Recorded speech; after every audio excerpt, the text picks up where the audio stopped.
Well, thank you. It's a great pleasure to be here. And I was thinking about the last time I was in Luxembourg, I think it was about 1990. I don't think any of these buildings were here then.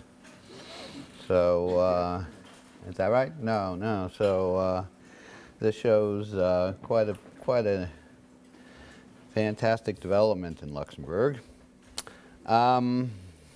None of which I think is based on inherited wealth, though. So today I'm talking about inheritances and wealth inequality, though more generally than inheritances, as I'll explain, wealth transfers in general, including gifts. So, first of all, a lot of people think that inheritances in particular are very disequalizing. They think about, well, Americans anyway would think about the Rockefeller family and these great wealth dynasties that were established in the United States from the 1880s and 1890s, and all this great wealth passed down from generation to generation. Britain, of course, has the nobility passing down wealth through estates, at least before the estate duty became very prohibitive. So people always think that inheritances are a very big factor in inequality, and particularly wealth inequality. Well, in fact, as we'll see, that's actually not the case. So, so I do look at whether inheritances contribute to overall wealth inequality. And the other main issue is, have they grown in importance over time? And these calculations will be based on the Survey of Consumer Finances, which is a U.S. survey done by the Federal Reserve Board, which I'll talk a little bit more about in a moment. Now, with regard to the first issue, is there reason to think that the share of wealth transfers in wealth has been rising over time? Yes, because the current generation of older people in the United States, and this is probably true, generally true in Europe as well, are now the richest in history. And the baby boom generation has now reached the prime inheritance age of 50 to 59. So for both reasons, the baby boom generation seems to be poised to inherit a great deal of money. But as we'll see, there is little evidence of this so-called inheritance boom. With regard to the second issue, though inheritances received, as we'll see, are much greater for richer families than poorer ones, and as I noted before, are seen as a major cause of rising wealth inequality. In fact, inheritances as a share of wealth, and this is the important point, tend to be actually higher for poorer families, and thus tend to reduce overall wealth inequality. So this is sort of the counterintuitive finding of my talk. So some motivation. Well, more than 20 years ago, some prominent American economists predicted that an inheritance boom would occur over the decade of the 2000s. And in fact, one set of economists predicted a minimum of $41 trillion would pass from the older generation to the younger one. More recently, Alicia Manel predicted that the baby boom generation, and by that I mean those born between 1946 and 1964, would inherit $84 trillion. And then Thomas Piketty, in his now famous book, Capital in the 21st Century, showed that the share of the annual flow of inheritances in national income remained about 8 to 12% over the century, but in 3 countries, France, the UK, and Germany, but predicted a rise in this share, and I'll talk a little bit more about that later. And in fact, he used the phrase patrimonial capitalism to characterize this new phase of inherited wealth. Okay, so let me first give some background. What is wealth? Well, I'm not going to dwell on this because my time is limited, but there are things like homes and real estate, savings deposits, bonds, corporate stock, include life insurance, pension plans, which are, I think, more U.S. phenomenon than European. And from that, we subtract liabilities like mortgage debt and consumer debt, and that gives us net worth. I don't include vehicles here and other consumer durables, and I don't include future Social Security benefits because they're not inheritable. The wealth data, well, I'm basing it, as I said before, on the Survey of Consumer Finances, which is conducted by the Federal Reserve Board. And what makes this a particularly unique source of data is that it includes what's called a high income supplement. So they have a separate component to their survey. They go through IRS tax records and choose a sample of very high income families, and then they create a second sample based on this. So presumably they get some particularly good data on high wealth families. Okay, so let me just first tell you what's happened with wealth in the United States. And you can see from this diagram, I hope, that that if we look at mean wealth, it's been growing almost 45 years pretty continuously, a few little ups and downs. We look at median wealth and we see the same pattern, pretty continuous growth up until 2007, and then we had the so-called Great Recession and this huge decline, 44% between 2007 and 2010. And at least according to the survey data, no change between 2010 and 2013, even though stock prices and housing prices recovered. So let me give a little more detail on that. Can you hear me, or should I use the microphone? Okay.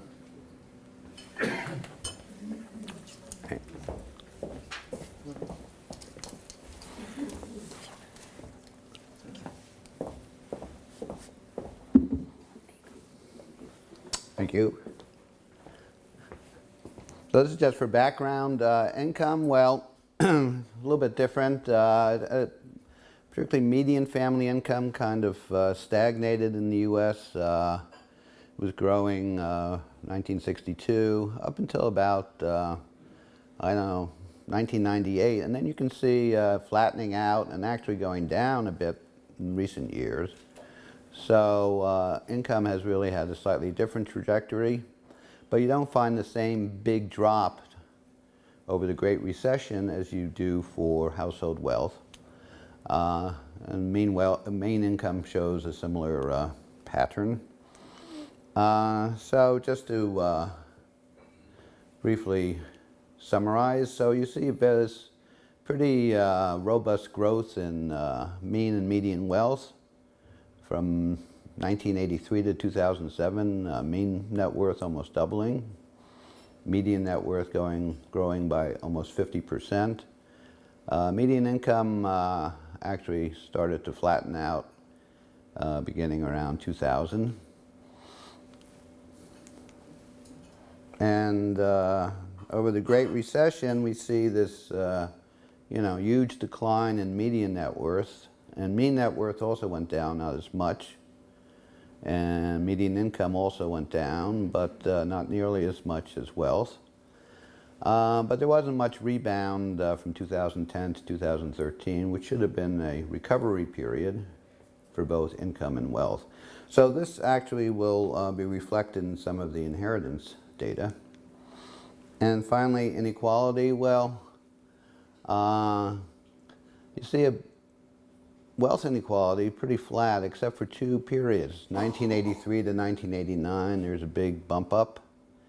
It's based on the Gini coefficient. And then 2007 to 2010, another big increase. Otherwise pretty flat. Income inequality, well, it kind of, with a few dips here and there, pretty steadily increasing, except for the Great Recession, where it goes down from 2007 to 2010, and then, then it comes back up to where it was in 2007. And this just shows you the same thing, so I'm going to skip over that. Okay. So, getting back to the main theme of the talk, which is inheritance. So, there's been a fair amount of work done over the years. So, when we think about how important inheritances are, or wealth transfers in general, we usually think about it in terms of what share of household wealth they account for.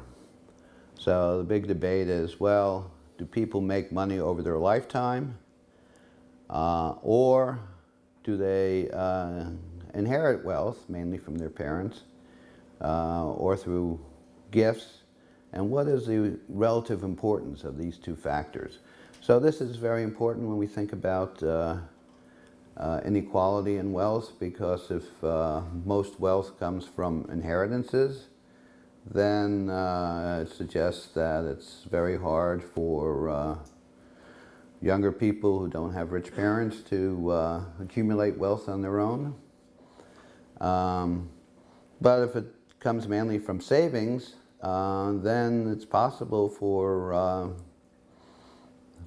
even children of poor parents to accumulate wealth over their lifetime. So this is sort of the usual dimension we think of in terms of the relative importance of inheritances versus savings.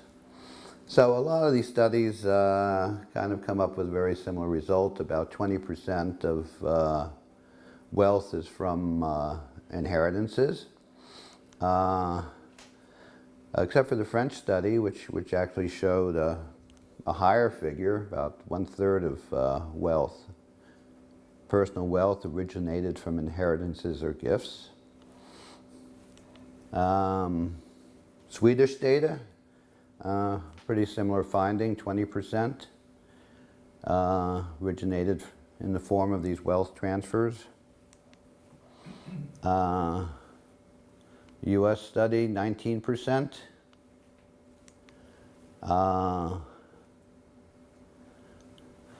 Over the lifetime now, because people, as we'll see, tend to receive a higher fraction of their wealth from these inheritances and other wealth transfers as they get older.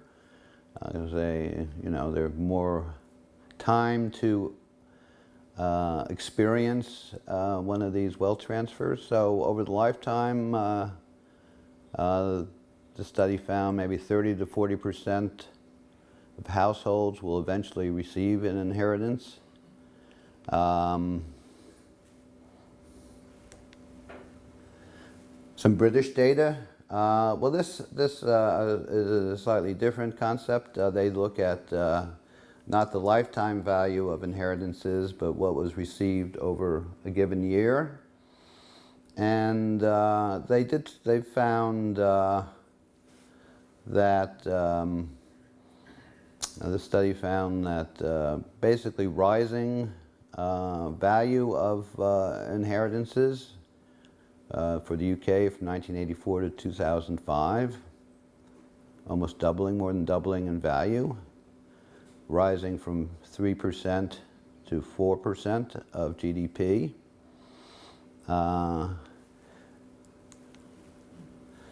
And Piketty, in his now famous book, and actually this is from his earlier book actually, which just focused on inheritances, came up with a very astounding time series. So, in the 19th century, annual inheritances accounted for a huge share of national income, 20 to 25%. That's really huge. But by 1950, it had fallen to less than 5%, and this is based on French data. But by 2010, had rebounded to 15%.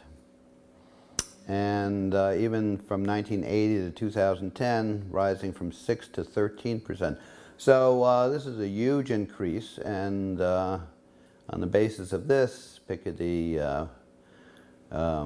talked about the rise of patrimonial capitalism, with inheritances accounting for an ever larger share of wealth and, by implication, income. In fact, if you look at his work more carefully, he also found that the ratio of wealth to income rose by a factor of 3, by 300%, to 1980, and then 550% in 2005. So actually, his data shows that if we look at wealth transfers as a ratio to private wealth, not to national income, it's pretty flat, about 2%. And as we'll see, this is somewhat similar to my findings. So, so I don't subscribe to the view that we're entering an age of patrimonial capitalism.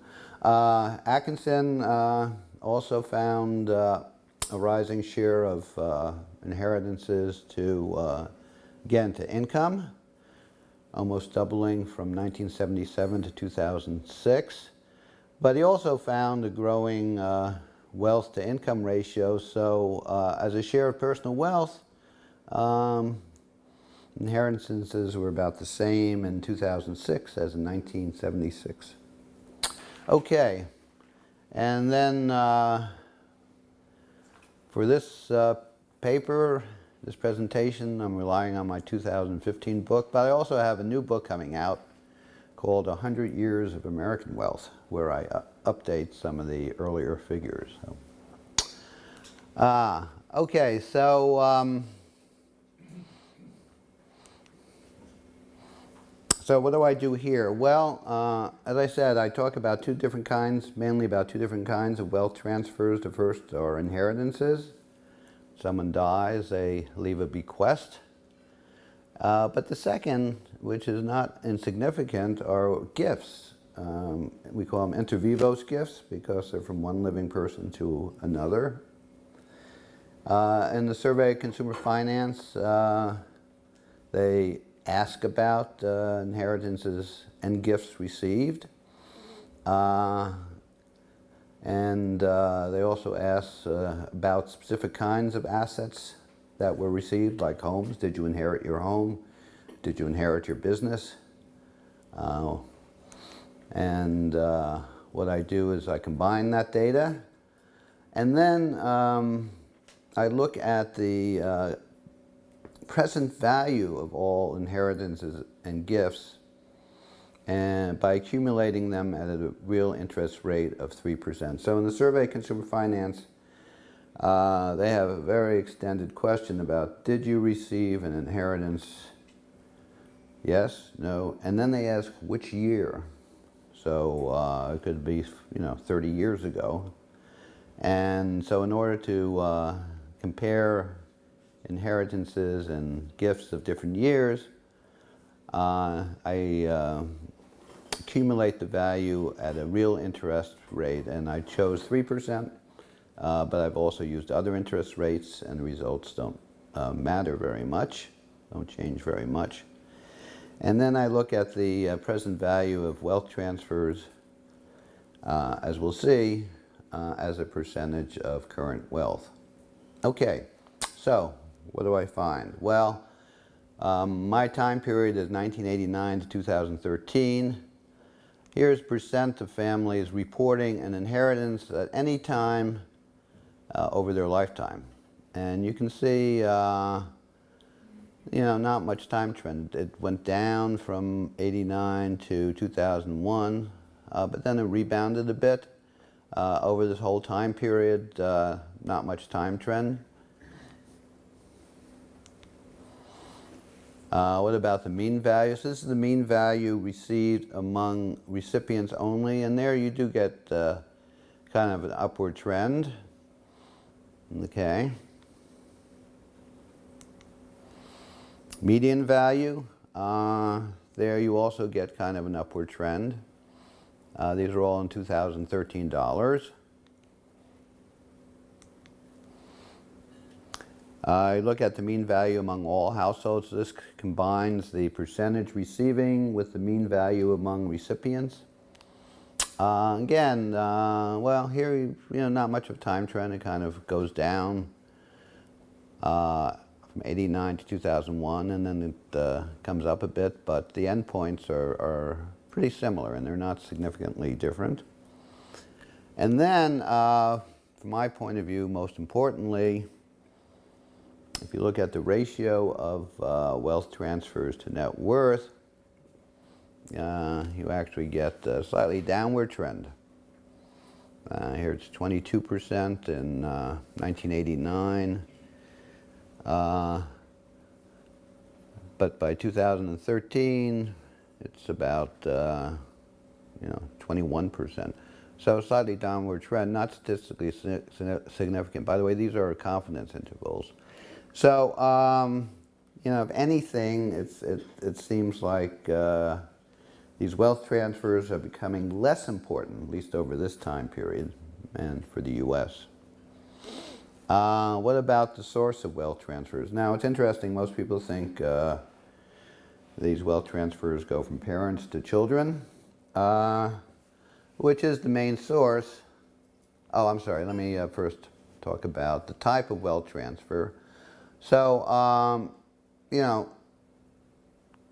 most wealth transfers are in the form of inheritances, bequests, in other words, but a lot of them are also in the form of gifts, and the share reporting some kind of gift has actually risen over time, 4% up to 15%. You can also get these transfers through trust funds, but that's become less important over time. If you look at the share of transfers received from these three sources, well, about 70 to 80% come from inheritances, 10 to 12% from gifts, and trusts and other transfers varies a lot over the years. Some years, so this is this is a very skewed sample of households, because there's not too many households that get trust fund type transfers. That's when usually a parent sets up a trust fund, and then maybe in the Cayman Islands or somewhere,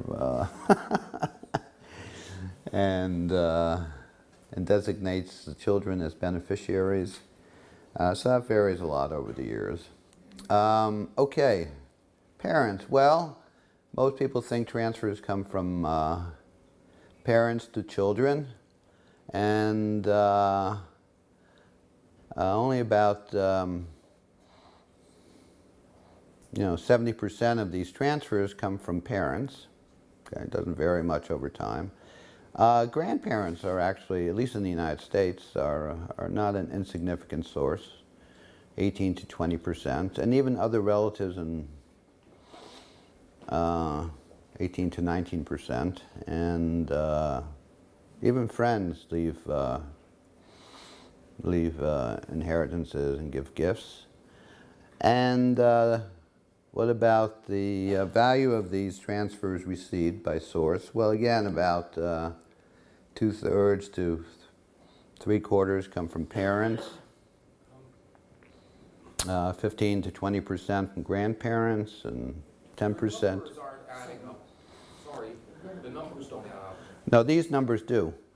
These,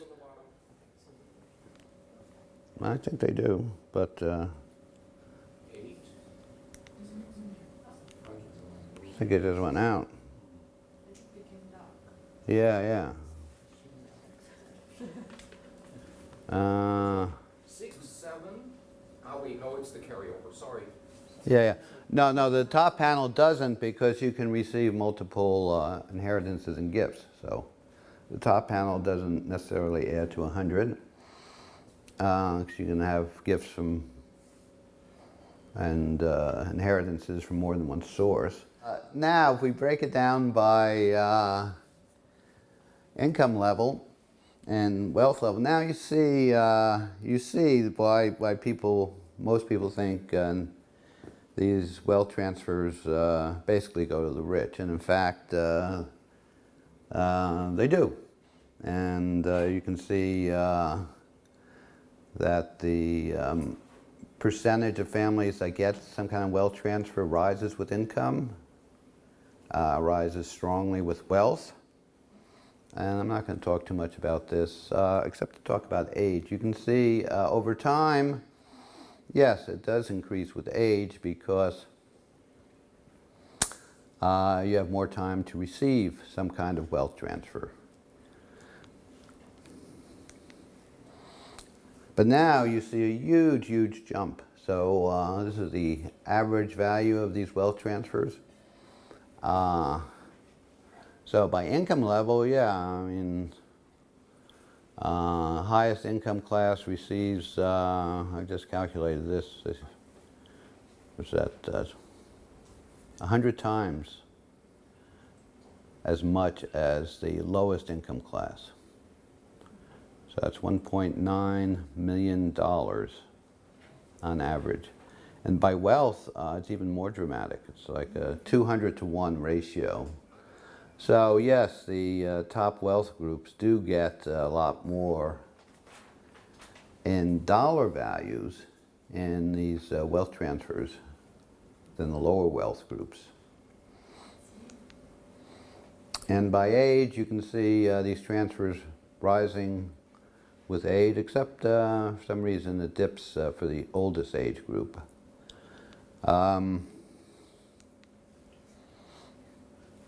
The median values show a similar pattern, though less dramatic differences, rising by income level, rising by wealth level, and increasing by age. But now, from my point of view, this is kind of the key table. You can see as a percentage of net worth, much higher for the lower income groups than the upper income groups. Much higher for the lower wealth groups than the upper wealth groups. In fact, if you look at the top 1% of wealth holders, not only is it lower, but the trend is actually downward. So over, at least for this period I'm looking at in the US, somewhat surprisingly, the share of wealth coming from inheritance and gifts has actually gone down over time. I don't show this here, but it's gone down from about 23% down to about 13, 14%. This just shows the average for the whole period. So even among the wealthy, it doesn't look like they're getting a higher share of their wealth from inheritances. And by age, you can see, again, rising with age. And this is sort of what you get over your lifetime. So over your lifetime, about 40% of your wealth will eventually come from inheritances and gifts. So for younger people, just hold out long enough and you get these wealth transfers.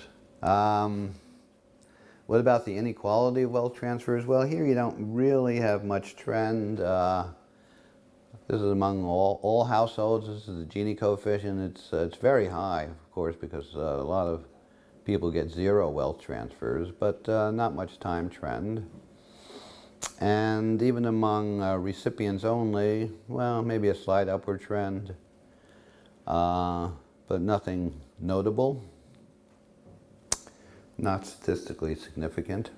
Now I look at wealth transfers received in the preceding 5 years. The last one, but maybe how much time do I have? 10 minutes, okay. So the first analysis was looking at lifetime wealth transfers. What about wealth transfers received recently? And I have to use a 5-year period because the Survey of Consumer Finances only records these transfers in 5-year intervals. But here too, you don't see much time trend. This is percent of households receiving, mean value of recipients only, mean value of all households. Except, what's notable is this huge dip over the Great Recession. So, going from 8.4% to 4.6%, and from 15,600 down to 7,900. So over the Great Recession, maybe not too surprisingly, much fewer gifts were given by parents, particularly by parents to their children. But then it does rebound in 2013. So, but over the whole stretch, there's not much time trend. And again, if you look by income or wealth class, much greater for the upper income groups, upper wealth groups. And now if you look at it by age group, you get this very interesting pattern. So this is sort of, your prime inheritance age, 45 to maybe 65. So most people receive these gifts, primarily gifts and inheritances when they're in this age group than when they're younger or older. And how much time do we have? 8 minutes. Okay. So actually, we can formally decompose the inequality of wealth into a component from these wealth transfers and then net wealth excluding these wealth transfers. This is a little bit more complicated, but basically what this shows is that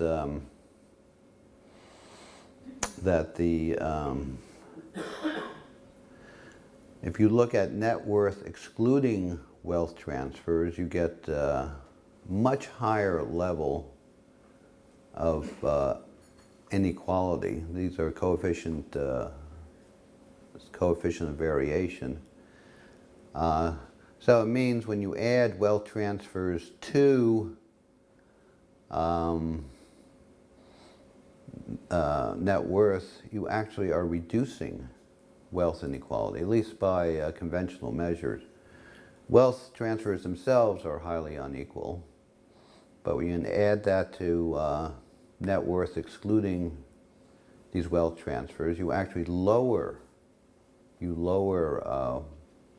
wealth inequality.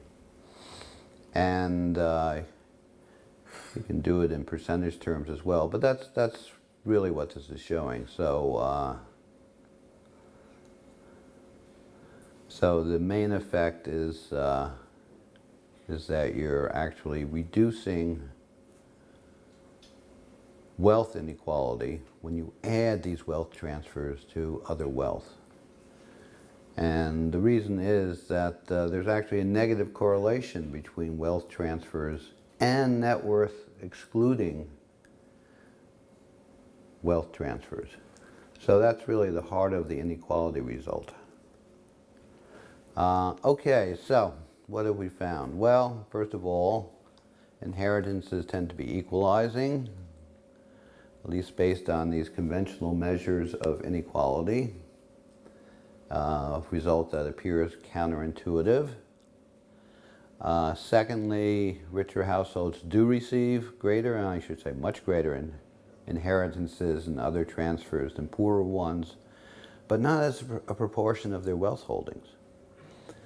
A small gift or bequest to a poor household means a lot more than a big bequest or inheritance to a very rich household. So you can think of Donald Trump. He's a good example. Who, we also have this expression. This is from a baseball, from our baseball expression. So we say that Donald Trump started life on third base. So we have, for those who don't know, so there's first base, second base, third base, and then home. So a lot of the Rockefellers started life, at least in terms of wealth, from home base, because a lot of these Rockefellers just inherited a lot of money and then didn't bother to add much to their wealth over their lifetime. But Donald Trump actually started on third base. He inherited quite a bit of wealth, which he doesn't like to reveal publicly. But his father was very wealthy. He was also a real estate person. So Donald Trump started at third base. He did add some wealth over his lifetime. But nonetheless, for people who have great wealth, the additional wealth they receive from bequests and gifts don't really count as much as for a poor person or poor family that receives a much smaller bequest or gift.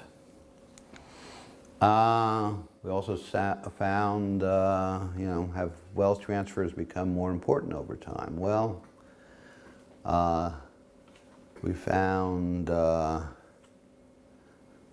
basically not much time trend in terms of significance level, but the share of households reporting a wealth transfer went down, at least over my time period.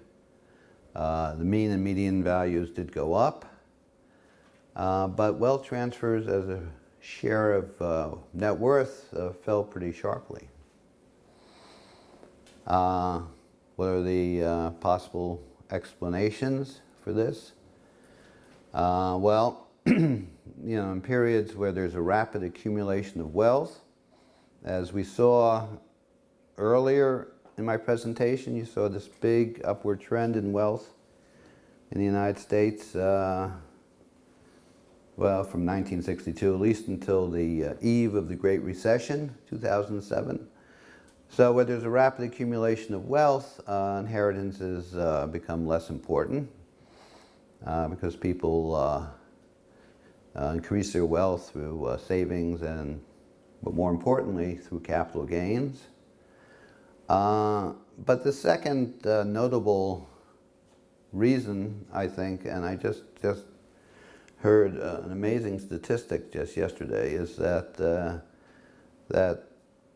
as lifespans rise, this leads to a decline in bequests per year. So, and this is particularly true for wealthy households. I just read that right now, if you look at the top 1% in terms of income in the United States versus the bottom 20%, there's now a 15-year difference in lifespan. I mean, it's incredible. So it's true lifespans have been rising for the wealthy in particular, For poorer Americans anyway, they've actually gone down. But for this story, what's important is the fact that lifespans are rising. And this reduces the likelihood of getting a bequest in a given year over time. There's also a secondary factor, which is as people, particularly in the United States, age, become very old in their 90s, medical expenses eat up a larger portion of their wealth. And that's because, at least in the US, coverage for nursing home and nursing aides is very meager. So most of those expenses are paid out of pocket.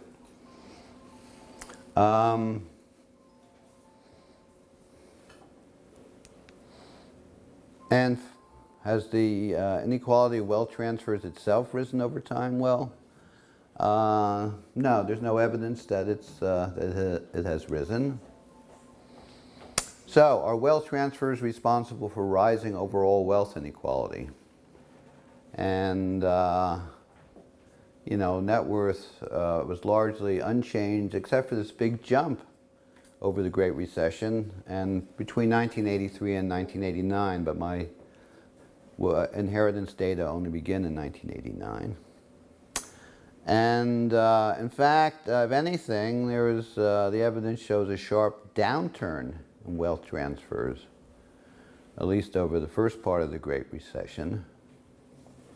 So the percent of households that received a wealth transfer went down from almost in half. The share receiving a bequest did increase slightly because, you know, death is not a voluntary thing.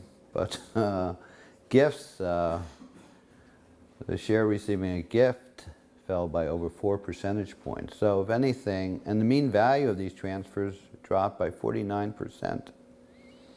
So, you know, wealth inequality spiked during the Great Recession, but these wealth transfers, if anything, went down in terms of dollar value and in terms of percent receiving. And this negative correlation between wealth transfers and net worth implies that adding transfers to net worth actually reduces overall wealth inequality.